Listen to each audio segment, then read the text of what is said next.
आप सारे साधकों को हमारा प्रणाम।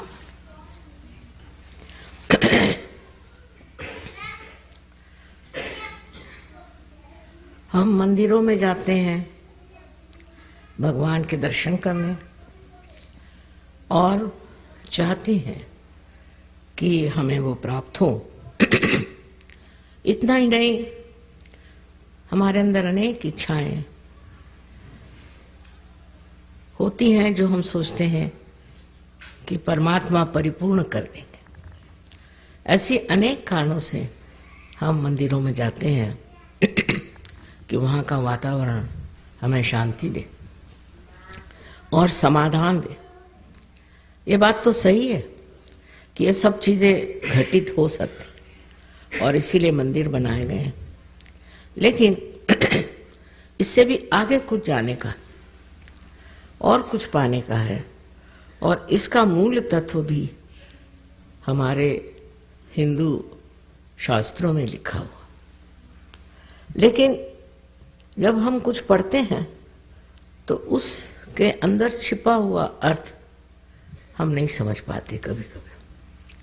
अभी आज अच्छा है कि कृष्ण के मंदिर में ही आपने मुझे बुलाया, क्योंकि कृष्ण भी बड़ा महत्वपूर्ण स्थान है। हमारे कुंडलिनी के जागरण की जो हम बात करते हैं उसमें कृष्ण का स्थान बहुत ऊंचा। उनके बगैर तो कुछ काम ही नहीं हो सकता। उनका स्थान हमारे अंदर, यहाँ पीठ के पीछे में कहना चाहिए, गर्दन के नीचे, इस जगह उनका स्थान है। अब ये बात है या नहीं, ये हम जो बात करें सच है या नहीं, इसकी भी आपको प्रचिति होनी चाहिए। क्योंकि हम कह रहे हैं इसलिए आपको मान नहीं लेना चाहिए। और इसी वजह से हम सहयोग में जब आते हैं तब ये होता है कि हमारे अंदर बसी हुई ये शक्ति जो त्रिकोणाकार अस्थि में है, जिसको हम कुंडलिनी कहते हैं, ये सारा शास्त्रों में लिखा हुआ है, ये कोई हम ही कह रहे ऐसी बात नहीं। इसका जब जागरण होता तो वो 6 चक्रों में से गुजर करके 7वां चक्र कुंडलिनी के नीचे होता है श्री गणेश जी का, और 6 चक्रों में से गुजर करके और हमारे ब्रह्मरंध्र को छेदती है, जो यहाँ पर सर पे, जिसको अंग्रेजी में फॉन्टेनेल बोन कहते हैं, उसमें से छेद करके चारों तरफ फैली परमात्मा की जो प्रेम शक्ति है, कार्य शक्ति है, जिसे संस्कृत में परम चैतन्य कहते हैं, उससे एकाकारिता प्राप्त करती है। जब यह घटना घटित हो जाती है तब हमारा संबंध उस परम शक्ति के साथ हो जाता है। उससे पहले जो भी हम कर रहे हैं इसलिए कि हम परमात्मा को याद रखें, धर्म को याद रखें, सही रास्ते पर चलें। पर यह सब करने के बाद आगे क्या? कल आपके बच्चे पूछेंगे कि ये सब क्यों करते हो, इससे क्या फ़ायदा है? और इसका फ़ायदा तभी पता चलेगा जब आपकी कुंडलिनी का जागरण हो करके चारों तरफ फैली इस प्रेम शक्ति से एकाकारता प्राप्त करें। और इसको सहज इसलिए कहा जाता कि ये बिल्कुल ही सहज है। सहज तो आप जानते ही हैं मतलब क्या है, पर इसका और मतलब है विश्लेषण से कि सह माने साथ, जो माने पैदा हो। आपके साथ ही ये योग, जिसमें कहते हैं कि ये हमारा जीवात्मा जो है वो इस शक्ति से जब एकाकारिता प्राप्त करता है, यही असली योग है। ये योग बिल्कुल सहज है और सबके अंदर स्थित है। आप हिंदू हो, चाहे मुसलमान हो, चाहे ईसाई हो,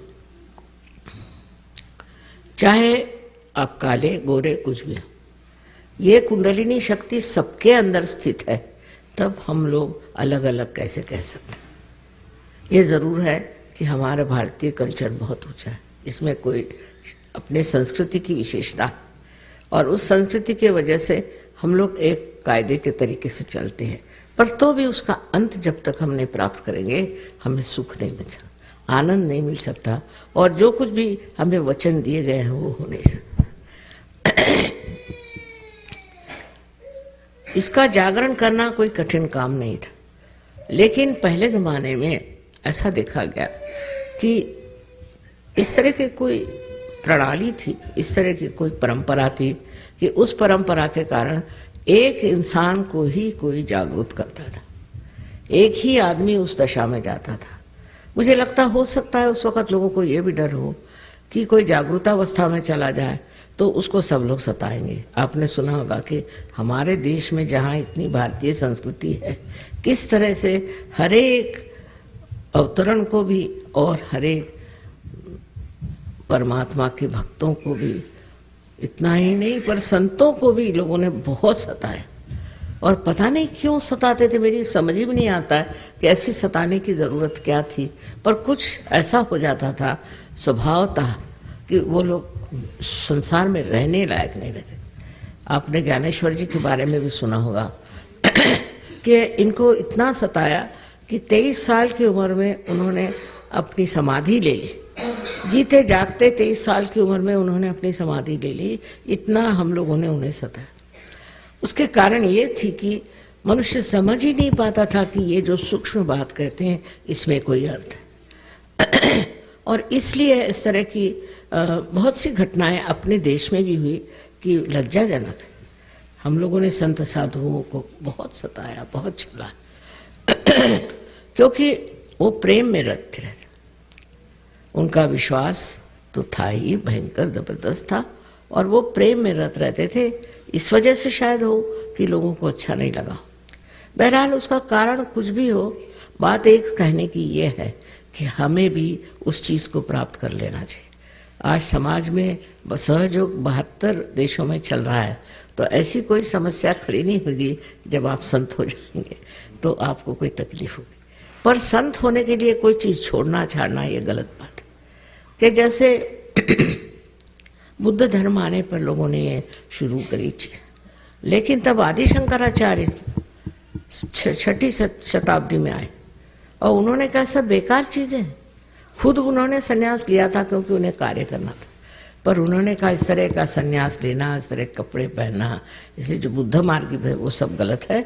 आप अपने ही घर में बैठ के अपने ही हालत में इसको प्राप्त कर सकते हैं। उन्होंने सबसे ज़्यादा सहयोग पर लिखा और उन्होंने ये कहा कि जब आप इसको प्राप्त करते हैं, जब आपके अंदर ये घटना घटित होती है तो ठंडी ठंडी आवाज़ सलीलम सलीलम, ये शब्द उन्होंने लगाया।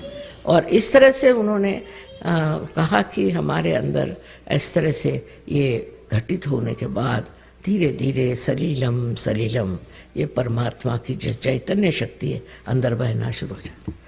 सबसे ज़्यादा आदि शंकराचार्य जिन्होंने कि अपने हिंदू धर्म को स्थापित किया, फिर से स्थापित किया, उन्होंने इस पर इतना कुछ लिखा, पर कोई विचार ही नहीं करता, उधर ध्यान नहीं देता। और उन्होंने ये जो हम जिसे अंग्रेजी में ये लोग वाइब्रेशंस कहते हैं, उसको स्पंद शब्द लगा। स्पंद, हृदय में स्पंद होता है ना, हृदय का स्पंद, ऐसे ही उनका ये स्पंद हाथ से बहता है। ये सब घटित होना चाहिए अगर हम उनको मानते हैं तो। और अगर हम हिंदू धर्म को मानते हैं तो आदि शंकराचार्य को पहले मानना चाहिए। वो बड़े भारी देवी भक्त थे, ये तो बात है, और हम लोग सभी देवी भक्त हैं। और इसकी वजह ये हुई मेरे ख्याल के उसके बाद किसी ने इधर ध्यान ही नहीं दिया, किसी ने कहा नहीं, और दुनिया भर की चीज़ें कहना शुरू कर दी कि कुंडलिनी के जागरण से ये नुकसान होता है, वो नुकसान होता है, ये तकलीफ होती है, वो तकलीफ। ये बिल्कुल झूठ, सरासर झूठ बात है। ऐसे कुछ नहीं होता। जिस परमात्मा ने आपको बनाया, मनुष्य बनाया, उनकी खुद की इच्छा है कि आप इसको प्राप्त करें। और ये आपकी स्वयं की माँ, अपनी अकेली माँ है, आपकी माँ है, और आपके बारे में सब कुछ जानती है। आपसे कुछ गलतियाँ भी हुई होंगी, आप में कुछ आकांक्षाएं रही होंगी, आप चाहते होंगे कि हम ये बन जाए, कुछ स्वप्न रहे होंगे। उनको पूरित करने के लिए ये लालायित है कि आपको अपना दूसरा जन्म प्राप्त हो, और ये देना चाहती है। वो आपको कैसे तकलीफ देगी? जब आप पैदा हुए थे तो सारी तकलीफें तो माँ ने ही उठाई थी, आपने कुछ उठाई थी क्या? इस तरह की गलत सलत बातें, धारणाएं फैला करके लोगों को और भी वंचित कर दिया, हटा दिया गया कि असलियत के।